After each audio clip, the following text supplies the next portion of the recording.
नमस्कार, हमारे social media network news धारा पर आपका बहुत स्वागत है। मैं हूं आपके साथ प्रियंका मिश्रा और 1 फरवरी 2025 के साथ ही साथ वित्त मंत्री निर्मला सीतारमण ने बजट 2025 भी पेश कर दिया।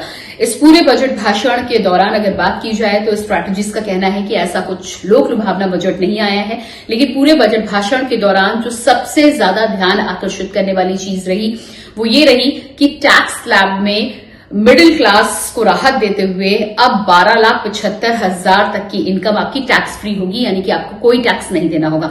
आसान भाषा में आपको ये बता दें कि इससे पहले 6 लाख तक की ये लिमिट थी, लेकिन अब उसे सीधा बढ़ा के 12 लाख कर दिया गया है। यानी कि 12 लाख तक की अगर आपकी कोई कमाई है, सैलरीड हैं आप, तो आपको सरकार को कोई टैक्स नहीं देना होगा, वो पैसा आपकी जेब में जाने वाला है।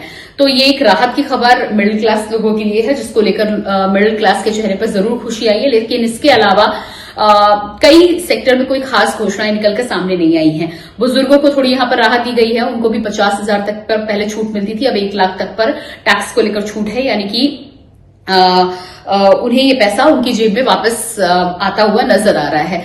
महिलाओं को बढ़ावा देने की बात की गई है। स्वरोजगार अगर महिलाएं करती हैं तो उसको लेकर लोन की राशि बढ़ाई गई है। 2 लाख से 5 लाख तक का लोन सरकार की तरफ से मिलेगा और आसानी से मिलेगा। ईज ऑफ डूइंग बिजनेस को लेकर खास तौर पर फोकस यहां पर रखा गया है।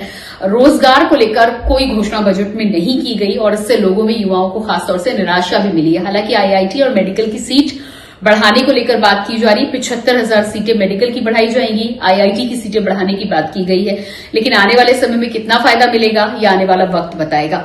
खासतौर से इसके अलावा 12 लाख स्लैब के अलावा जो सबसे बड़ी घोषणा यहां पर नजर आई है वो गिग वर्कर्स के लिए नजर आई। गिग वर्कर वो होते हैं जो जोमैटो, स्विगी से लेकर तमाम तरह की फैसिलिटीज के दौरान आउटसोर्सिंग के तौर पर कंपनी के लिए काम करते हैं और सर्विसेज इंडस्ट्री में अपना योगदान देते हैं, लेकिन उनको अभी तक किसी तरह की सुरक्षा मुहैया नहीं कराई गई थी। उन्हें जिस तरह से मेडिकल प्लेटफॉर्म पर लाने की कोशिश की गई है, कहीं ना कहीं हेल्थ और सुरक्षा उन्हें देने की कोशिश की गई है। ये एक अच्छी पहल इस बजट में निकलकर सामने आ रही है और गिग वर्कर्स के लिए कहीं ना कहीं ये एक सिक्योरिटी, सेंस ऑफ सिक्योरिटी का काम करने वाली है। तो ये एक अच्छी जानकारी यहां पर निकल कर आई है। आदिवासियों के लिए बजट में ध्यान रखा गया है, आदिवासियों के लिए। और जीवन रक्षक दवाइयों की खासतौर से बात की जाए तो मेडिकल को लेकर कई ऐसी दवाइयां, चाहे हम प्राइवेट हॉस्पिटल की बात करें जो सबके बस की बात नहीं है, सरकारी हॉस्पिटल को लेकर भी शिकायत आती है। ऐसे में जीवन रक्षक दवाओं को लेकर जो राहत दी गई है तो लंबी बीमारी झेलने वाले लोगों को काफी हद तक इसमें राहत मिलने की उम्मीद है। सरकार की तरफ से इधर ध्यान रखा गया है। इसके अलावा एक जो सबसे बड़ी बात बजट की रही वो ये भी है कि देश को खिलौना हब बनाने की ओर सरकार ने यहां पर कदम उठाया है। चमड़ा सस्ता किया है, खिलौनों की मैन्युफैक्चरिंग से लेकर इकोसिस्टम इस तरह का बनाने की बात की गई है, जिससे इस इंडस्ट्री में एमएसएमई से लेकर बड़े उद्योग दोनों को सरकार की तरफ से मदद मिल सके और उन्हें ऐसा माहौल मिल सके कि इस इंडस्ट्री को आगे बढ़ाया जा सके। किसानों की खासतौर पर बात करें तो धन धान्य योजना से लेकर किसान क्रेडिट कार्ड की लिमिट बढ़ाई गई है।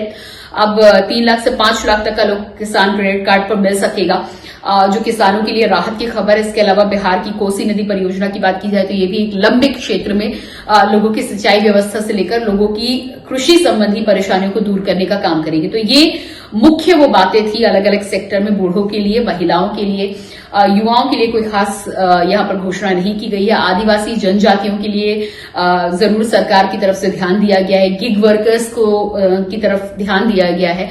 ऐसे में माना जा रहा है कि बजट जो है वो सामान्य संतुलित बजट है। तुरंत तो इसका फायदा बहुत सेक्टर्स में होते हुए नहीं नजर आया है। इंफ्रास्ट्रक्चर की तरफ थोड़ा बहुत ध्यान दिया गया है। रक्षा बजट का कोई जिक्र नहीं किया गया, रेलवे बजट का कोई जिक्र नहीं किया गया। हो सकता है कि इससे पहले के बजट में सरकार अपना जो बजट है वो पूरा कर चुकी थी इन सेक्टर्स को लेकर, इसलिए आज इसको लेकर कोई घोषणा नहीं हुई है। तो यहां लोगों को निराशा हाथ लगी है। माना यह जा रहा है कि अगर मार्केट इसी तरह चलती है, कुल मिलाकर मार्केट की जो शुरुआत की गई थी उसे आगे बढ़ाने का, यानी पुश देने का काम यहां पर सरकार के द्वारा किया गया है और उसी क्षेत्र में, बिजनेस के क्षेत्र में, स्वरोजगार के क्षेत्र में सरकार की तरफ से माहौल को और बढ़िया करने के लिए खासतौर से यहां पर ध्यान दिया गया। अब देखना ही होगा कि ये जो बजट है आने वाले समय में कितना भारत की अर्थव्यवस्था के लिए फायदेमंद रहता है, कितना लोग इसका फायदा उठा सकते हैं जो योजनाएं सरकार की तरफ से लाई गई हैं, और उसके साथ ही साथ आने वाले समय में मार्केट पर भी इससे क्या असर होगा। लोगों का कहना है कि अगले 7 से 8 महीने में बजट का असर मार्केट पर दिखाई पड़ सकता है। तो कुल मिलाकर संतुलित बजट माना जा रहा है, ना बहुत ज्यादा रेवड़ियां हैं, ना बहुत कमतर माना जा रहा है। 2-4 घोषणाएं जो लोअर मिडिल क्लास को लेकर या मिडिल क्लास को लेकर की गई है, उससे मिडिल क्लास खुश नजर आ रहा है।